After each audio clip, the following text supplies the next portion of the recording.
Bismillahirrahmanirrahim. Assalamualaikum warahmatullahi wabarakatuh. Perkenalkan, nama saya Sahrul Gunawan dengan NIM 242 1010 470. Nah, pada video kali ini saya akan membahas tentang beriman kepada Nabi Ismail.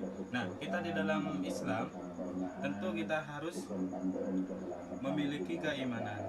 Nah, sudah tercantum di dalam Islam bahwa kita harus mempercayai bahwa adanya 25 nabi tersebut. Nah, pada pembahasan kali ini saya akan membahas tentang berimannya kita kepada Nabi Ismail. Nah, kita harus beriman kepada apa yang telah dilakukan oleh Nabi Ismail. Percaya atau beriman. Nah, tentu beriman tidak lepas, tidak kurang sempurna kalau kita tidak mengetahui beberapa kisah dari Nabi Ismail. Oke, inilah kisah Nabi Ismail. Nabi Ismail adalah putra Nabi Ibrahim alaihissalam bersama istri beliau yaitu Hajar. Pada saat masih bayi, Allah Subhanahu wa taala memerintahkan Nabi Ibrahim alaihissalam untuk menempatkan Hajar beserta bayinya Ismail di suatu lembah yang sangat tandus di tanah Mekah. Nabi Ibrahim alaihissalam membawa Hajar dan putranya ke tempat tersebut dan meninggalkannya. Setelah perbekalan yang dibawa Hajar habis, Hajar mencari kemana-mana namun tidak mendapatkan hasil. Hajar melihat ke arah Safa. Ia berlari-lari ke bukit Safa. Sepertinya di tempat itu terlihat ada air, tetapi ternyata ia tidak mendapatkan air. Kemudian ia melihat ke arah Marwah. Sepertinya terlihat ada air di Marwah. Ternyata juga tidak didapatkan air. Hal tersebut dilakukan Hajar sebanyak 7 kali. Atas peristiwa tersebut, Allah Subhanahu wa taala mengutus malaikat Jibril untuk menyuruh Ismail yang masih bayi menjejakkan kakinya ke pasir. Setelah itu, dengan izin Allah, keluarlah air yang sangat jernih. Nah, air yang sangat jernih tersebut bisa kita kenang dengan nama air Zam-Zam. Nah, bisa disimpulkan dari beberapa kisah yang tadi udah ada di sini.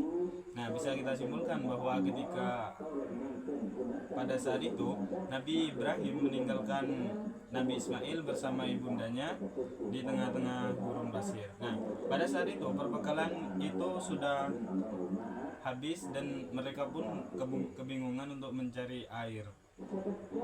Nah, karena melihat anaknya Ismail, ibundanya Hajar itu pun kasihan dengan kondisi Nabi Ismail yang kehausan. Nah, maka dari itu Ibunda Nabi Ismail tersebut mencari air ke bukit Safa. Ternyata air tersebut tidak ada. Dan mencari air ke bukit Marwah, ternyata airnya juga tidak ada. Nah, namun Allah di sini mengutus malaikat Jibril untuk menyuruh Ismail yang masih bayi menjejakkan kakinya. Nah, pada saat Nabi Ismail menjejakkan kakinya, pada saat itu muncullah semburan air yang sangat jernih yang keluar dari kaki Nabi Ismail. Nah, yang bisa kita sebut sekarang sebagai air Zam-Zam. Oke, lanjut ke pembahasan yang B, hikmah dari kisah Nabi Ismail. Oke, di sini terdapat beberapa hikmah dari kisah Nabi Ismail tersebut, yaitu 1. Proses pencarian air yang dilakukan oleh Hajar dari Bukit Safa dan Bukit Marwah diabadikan oleh Allah Subhanahu wa taala dalam prosesi ibadah haji yang disebut dengan syar'i. Nah, prosesi ibadah haji tersebut terciptanya dari proses pencairan air yang dilakukan oleh Hajar dari Bukit Safa dan Bukit Marwah. Lalu oleh Allah diabadikan sampai sekarang ini bisa dikenal sebagai prosesi ibadah haji yang disebut dengan sa'i. Oke, lanjut. 2. Air yang keluar dari pijakan kaki mungil Ismail disebut dengan air Zam-Zam. Nah, sudah diterangkan tadi, air yang keluar dari pijakan Nabi Ismail tersebut sekarang disebut sebagai air Zam-Zam. Dan sumurnya air Zam-Zam dan sumurnya hingga sekarang masih dikenal muslim di seluruh dunia. Nah, ini termasuk juga beriman kepada Nabi Ismail ini tersebut, juga kita mempercayai adanya sejarah air Zam-Zam yang keluar dari kaki mungil Nabi Ismail yang kita kenal sekarang sebagai air Zam-Zam. Oke, 3 bangunan suci yang dibangun oleh Nabi Ibrahim alaihi salam dan Ismail bernama Ka'bah. Nah, dulu pada waktu Nabi Ibrahim alaihissalam dan Nabi Ismail alaihissalam itu mereka berdua itu membangun suatu bangunan yang dikenal saat sekarang ini sebagai Ka'bah. Nah, Ka'bah merupakan kiblat kaum muslimin ketika mendirikan salat, juga merupakan tempat untuk haji. Nah, bagi kita kaum muslimin muslimat, nah ini juga merupakan sejarah terbentuknya Ka'bah yang dibangun oleh siapa? Nabi Ibrahim dan Nabi Ismail. Oke, lanjut. 4 tempat tandus yang ditinggali oleh Ismail dan Hajar namanya Mekah, tempat lahir seorang nabi dan rasul, sehingga sebagai penutup para nabi dan rasul yaitu Muhammad Shallallahu Alaihi Wasallam. Nah, dari pengertian hikmah kisah Nabi Ismail tersebut bisa kita simpulkan bahwa kisah Nabi Ismail memiliki beberapa hikmah yang bisa kita kenal dengan saat ini di kota Mekah, yaitu 1 yang disebut dengan sa'i, 2 air suci, air jernih yang keluar dari kaki mungil Nabi Ismail tersebut bisa kita kenal dengan Zam-Zam yang dikenal oleh umat muslim di seluruh dunia sampai saat ini. Nah, nomor 3, poin ketiga, bangunan suci yang dibangun oleh Nabi Ibrahim alaihissalam dan Nabi Ismail alaihissalam, atau yang bisa kita sebut sekarang dengan Ka'bah. Nah, bangunan tersebut juga merupakan monumen, merupakan kiblat. Bangunan tersebut juga merupakan kiblat kaum muslimin ketika mendirikan sholat, juga merupakan tempat untuk haji. Nah, bangunan tersebut juga merupakan tempat untuk mendirikan sholat dan juga tempat atau kiblat untuk mendirikan sholat dan juga merupakan tempat untuk ibadah haji. Oke, lanjut ke poin yang nomor 4 di sini. Tempat tandus yang ditinggali oleh Ismail alaihissalam dan Hajar namanya Mekah. Dulu sebelum namanya Mekah, tempat Mekah itu memiliki keadaan iklim yang sangat tandus dan kering. Nah, pada saat itu tempat itu ditinggali oleh Nabi Ismail dan Nabi Ibrahim. Nah, yang bisa sampai saat sekarang ini kita sebut dengan kota Mekah.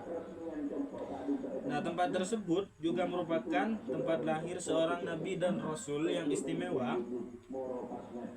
Nabi dan rasul yang istimewa sebagai penutup para nabi dan rasul, yaitu Nabi Muhammad Shallallahu Alaihi Wasallam. Oke, lanjut ke pembahasan yang C, meneladani perilaku yang baik yang dilakukan oleh Nabi Ismail. Nah, kita tentu kita sudah beriman terhadap apa yang dilakukan oleh Nabi Ismail. Kita harus mempercayai juga, tentu kita harus meneladani perilaku yang dilakukan oleh Nabi Ismail alaihissalam. Nah, beberapa perilaku tersebut yaitu yang harus kita teladani dari perilaku Nabi Ismail alaihissalam, yang harus kita contoh, yaitu 1, taat kepada Allah Subhanahu wa taala dalam keadaan senang maupun susah. 2, taat kepada orang tua karena ridho Allah Subhanahu wa taala tergantung pada ridho kedua orang tua. Nah, Nabi Ismail alaihissalam, yang poin ke-1, Nabi Ismail alaihissalam merupakan seorang muslim yang pada saat itu sangat taat kepada Allah Subhanahu wa taala dalam keadaan senang maupun susah. Nah, hal yang harus kita contoh dalam keadaan ini, kita harus menaati apa yang diperintahkan oleh Allah Subhanahu wa taala dalam keadaan senang ataupun dalam keadaan susah. Nah, baik kita tidak ada butuhnya, baik kita ada butuhnya kepada Allah Subhanahu wa taala, kita harus selalu tetap taat kepada Allah Subhanahu wa taala. Nah, taatnya di sini seperti apa yang harus kita lakukan? Nah, seperti kita harus menjalankan semua perintahnya dan menjauhi semua larangannya. Nah, lanjut yang ke nomor 2, taat kepada orang tua. Nah, selebihnya Nabi Ismail di sini juga taat kepada Allah Subhanahu wa taala. Tentu Nabi Ismail di sini juga merupakan pribadi muslim yang sangat taat kepada kedua orang tuanya. Karena ridho Allah Subhanahu wa taala tergantung pada ridho orang tua. Nah, kedua ridho ini ketika orang tua kita sudah meridhoi kita untuk menjadi orang baik, tentu Allah di sini juga meridhoi kita menjadi orang yang baik. Tentu kita harus selebihnya kita harus taat kepada Allah Subhanahu wa taala dan tidak lupa juga dengan harus taat kepada orang tua.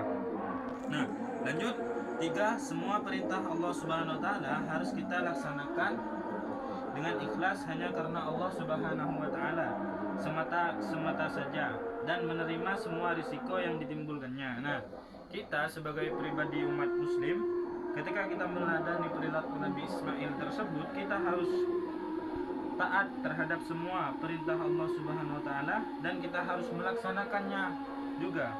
Melaksanakannya dengan ikhlas hanya karena Allah Subhanahu wa taala, tidak riya, tidak mau di orang gitu. Nah, semata saja dan menerima semua risiko yang ditimbulkannya. Nah, kita sebagai kaum muslimin muslimat yang baik, ketika kita meneladani perilaku dari Nabi Ismail tersebut, kita harus juga menjalani semua perintah Allah dengan ikhlas tanpa adanya paksaan. Nah, tanpa adanya sifat riya di diri kita.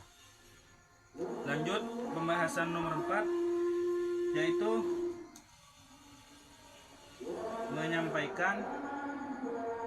menyampaikan pesan harus dengan baik dan tidak memaksa. Nah, tentu Nabi Ismail di sini merupakan juga pribadi yang menyampaikan pesan terhadap orang-orang pada saat itu. Nabi Ismail ini menyampaikan pesannya itu dengan secara baik dan tidak memaksa. Tidak ada paksaan dari Nabi Ismail tersebut. Nah, kita sebagai pribadi muslim, ketika kita meneladani poin nomor 4 ini, menyampaikan pesan, nah kita berbicara dengan orang itu harus baik dan tidak boleh memaksa, membentak-bentak itu tidak boleh.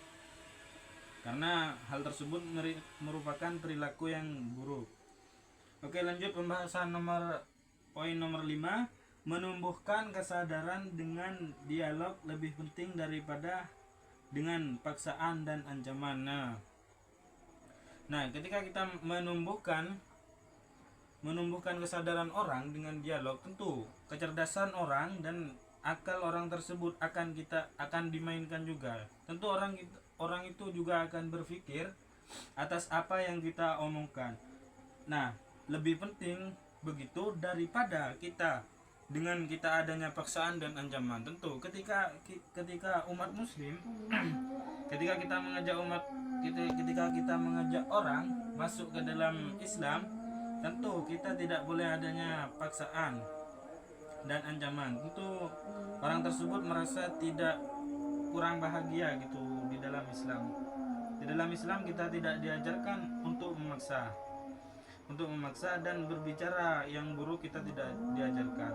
Nah, hal tersebut harus kita praktikkan ketika kita meneladani perilaku Nabi Ismail. Hal tersebut juga kita harus teladani. Sudah, pembahasan semuanya sudah kita jelaskan dari poin A, B maupun C. Nah, sekian pembahasan kali ini dari saya. Apabila ada salah kata dari awal sampai akhir, saya minta maaf sebesar-besarnya. Wabillahi taufiq wal hidayah. Wassalamualaikum warahmatullahi wabarakatuh.